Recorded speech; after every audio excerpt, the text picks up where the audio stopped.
Hi, you have selected the option of listening to Mrs. Basico's beautiful science voice read you the article. Again, today I would recommend that you just do half the article. So we're going to go down to the first part, which is just in red. Okay. And we're going to do the first 10 questions and then split it in half. Okay. So please stop the video anytime that you need to go back. I would recommend that you have this open this open at the same time so that you maybe read a question or two and we stop and answer the question as we do it. Okay? All right, here we go. So this is called Inventors and Scientists, Dmitry Mendeleev. Mendeleev is how you say his name. And there he is, right there. Okay, so this is from a Newsella article. Here we go. Organizing matter. In the mid 1700s, chemists began identifying elements which are substances made up of just one kind of atom. But a century later, they still used a variety of symbols to represent the different materials. No common language existed to show how they related to each other. In 1869, the Russian chemist Dmitry Mendeleev changed all that. His diagram of elements, which make up all matter that exists, became known as the periodic table. So this dude is given the most credit for the periodic table. So just as a hint, go to the reading now, and they just gave you the first question. Mendeleev is given credit for inventing the periodic table. What country was he from? Go ahead and type that up. Go back to the reading if you need it. Okay. Then what I would recommend is looking at the next question. So it says true or false. In the 1700s and 1800s, scientists knew about some of the elements, but there was no common language to show how the elements were related to each other. So you're going to either put true or false. And actually, we've already done that question. So stop, take a look back at what you read and do that. All right, when you're ready, continue with me in reading. Here's what's especially amazing. Mendeleev's chart left spaces for elements that were yet to be discovered. For some of these missing pieces, he predicted what their atomic masses, remember that's the bottom number, and other chemical properties would be. When scientists later discovered the elements Mendeleev had expected, the world saw the brilliance behind the periodic table. Okay, now we're going to read about his difficult childhood. Mendeleev was born in 1834 in the far west of Russia, Siberia, the youngest of a dozen or more children. Whoa. His family faced one crisis after another. When Dmitri was little, his father, a teacher, went blind and his mother went to work.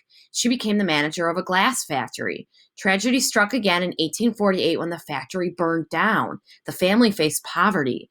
Mendeleev's mother was determined to give him an education and traveled with him a great distance, all the way to Moscow and then to St. Petersburg in order to do so. 10 days after he was enrolled in school, his mother died of tuberculosis, a lung disease that had also taken his father, at least one of his siblings, and which Mendeleev himself would later battle as an adult. Okay, so if you're reading this with me, we are now all the way down past the end of number 4 already. Okay, so take time and go back if you need it. But let's keep going. A young professor. In 1861, Mendeleev returned to Russia from research in Europe. He began lecturing enthusiastically about the latest advances. Only 27 years old, he had a quirky personality with a flowing beard and long wild hair that he was known to trim only once a year. Still, he became a popular professor. He sounds like my husband not trimming his beard in COVID. That's pretty much what it would look like. Ugh. Okay, let's keep going. Bearded fellow. Mendeleev recognized that there was no modern textbook on chemistry. So he wrote one. His Organic Chemistry was considered the era's best book on the subject. But the professor was painfully aware that many of his students could not follow him. As one student observed, Mendeleev knew that a critical reason for people's difficulty in understanding chemistry, so like the elements we're studying, was the lack of any clear system for classifying the known elements. Without one, he could only offer particulars about specific building blocks of matter. Something else was still needed to help people understand the elements. So they had no periodic table yet, right? And he was having a hard time teaching the elements. So it'd be hard to do without a periodic table. All right, next part, a missed train and a dream. Next, Mendeleev began writing a book called Principles of Chemistry. In this book, he set out to organize and explain the elements. He began using atomic weights. If you remember, atomic weight is also called atomic mass. It's at the bottom of the periodic table, right? The bottom number. And he used the atomic weight as a principle of organization. But these alone did not present a clear system. At the time, elements were normally grouped in two ways, either by their atomic weight or by common properties. So that means like what they have in alike. Like if I have a common property with my sister, we both have curly blonde hair. Okay. Mendeleev's breakthrough was to see that the two could be combined. So he wanted to combine the atomic weight and what they looked like. Mendeleev was said to have been inspired by the game Solitaire. I love that game. In the game, the cards are arranged both by suit, horizontally, and by number vertically. To put order in, I can't jump on the computer. To put some order into his study of chemical elements, Mendeleev made up a set of cards. Each represented one of the 63 elements known at the time. Mendeleev then wrote the atomic weight or mass and the properties of each element on a card. He took the cards everywhere. He must have looked crazy. On February 17, 1869, with the train to catch that morning, Mendeleev set to work organizing the elements with the cards. He carried on for 3 days and 3 nights, forgetting the train. Can you imagine working on something so long that you just forget you had to get a train? Crazy. He continually arranged and rearranged the cards in various orders until he noticed that there were gaps in some of the orders. As one story has it, Mendeleev, exhausted from his 3-day effort, fell asleep.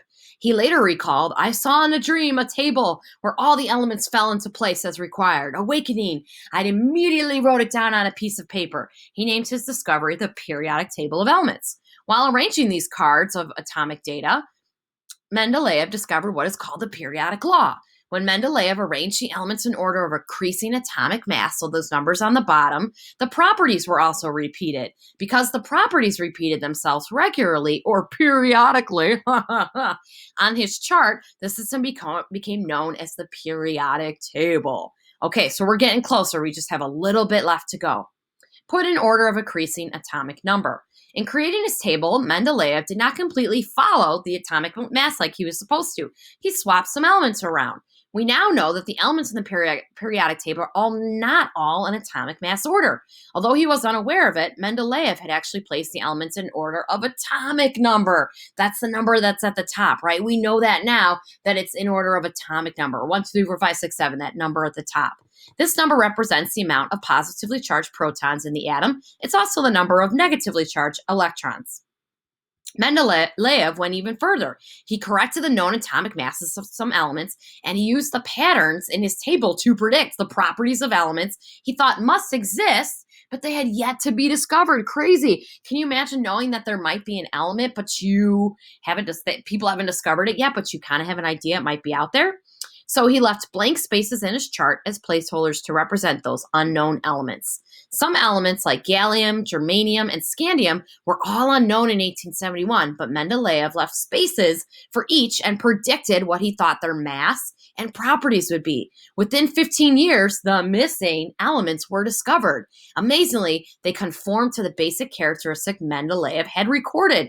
The accuracy of those predictions led to the periodic table acceptance by the scientific community. So people finally realized, whoa, this guy's got it going on, because what he predicted would be there eventually came true. So that's the end of day 1.